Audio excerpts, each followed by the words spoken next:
and understanding ourselves differently. And I think the best leaders, have this ability to, reimagine, repurpose, reinvent. I don't think they're beholden to a particular or wedded to a particular mindset. But for a lot of people, that's terrifying. The thought of experimentation and being agile and reinvention. I've seen that in my own business. I've seen over the years, I was known as being the guy that would walk in. I think a lot of business leaders walk in the morning and be like, we're going in a different direction. Everyone come in this room. We're going to launch this part of our business and we're going to experiment. And I would often say to our team that experimentation is like at the heart of all of our strategy. It's like why, especially as a social media company where our platforms, social media changes every day. There's new updates pushed by Facebook and Instagram every day.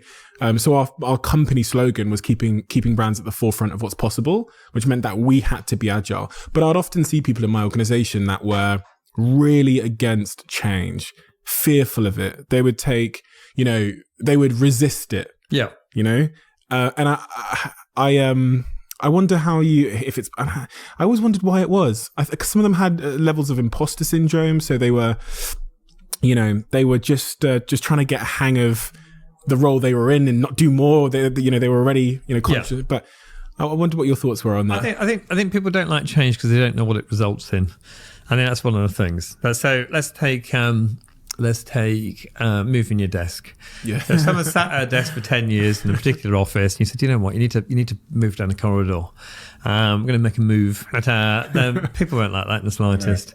Right. If you said to them that, you need to move down the corridor, we really appreciate the move. We're going to give you £1 million at the end of the year because of it. Yeah. They'll be trotting off with their potted plant in hand. I can guarantee it. Yeah. So I think that because people don't necessarily know what it results in, why should we invest in doing something different, which is uncomfortable because it goes against our mental tram lines, our habitual thinking. So now you're asking me to compromise my patterns and I don't know what for. And I don't know what's going to result in. And it could be good, it could be bad. So therefore, I'm not sure I want to go to the trouble of investing in this change when I haven't determined the result of it. As human beings, we like patterns. That's good and it's bad. And it works in our favor sometimes it doesn't. So we like patterns, and so we like consistency, and we compartmentalize. And I get a viewpoint on the world. And in fact, if you look at the office is a good example. The office is a great example of keeping people in patterns. You've got your phone on your desk here, you've got your computer there. Come in at a certain time, work in a certain way, take your lunch at a certain time. So we're conditioned to work in a way which is reflective of the consistency, which takes out variance in business. Oh, yeah. So you think that management has been around for about 100 years. And the reason why management's been around for about 100 years is to reduce variance because then you can scale. So businesses got bigger, a lot bigger 100 years ago because of the ability to keep people habitual.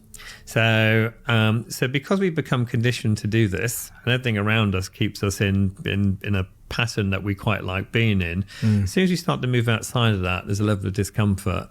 So I guess leaders can allow people to make change and embrace change. I guess there's a few points. One, it's always best if it's co-authored and co-created. Right. So let's involve people in what that change looks like. It's always best if we look at our organizations or teams as a community instead of as a team or an organization. Now, at the moment, communities are outperforming bureaucracies and hierarchies when it comes to maximizing human talent. So let's try and form a community. Let's co-author and co-create. And then let's have a look at peer recognition, peer coaching, peer challenge. It doesn't need to be a top-down thing done to people. It can be something which can happen from the inside out. It's meaningful when something is endorsed by others that you feel an affinity with. Sure. When you read about the Steve Jobs of the world and the Elon Musks of the world, they seem to buck a lot of the trends that you hear in like management coaching. They seem to be very authoritarian. I was reading Elon Musk's biography, and there's stories of him just like calling someone into the office and saying, how much does it cost to do this? They'll say 10 million. He'll say, do it for 5,000 and do it within 30 days. And they'll go away feeling puzzled, but they'll get it done. Yeah. He has this culture of like intensity. And when you start, he says to the teams that this will be the hardest you've ever worked in your life, but it'll be the most worthwhile, but it'll be the hardest you've ever worked. And then Steve Jobs as well. I've heard the stories of how he was how he built the company at Medlow Park, and he seemed like the antithesis of what you would read about in a business book. But obviously, these are two of the most successful entrepreneurs the world has ever, seen. So I wondered if there's I'm trying to appreciate how they've achieved their success by being so different from what all the business books say. From all accounts, they're assholes. You know what I mean? Yeah, I mean, I think a couple of things. I guess that, you find what works for you. I think what they have on their side is they have a really big purpose statement.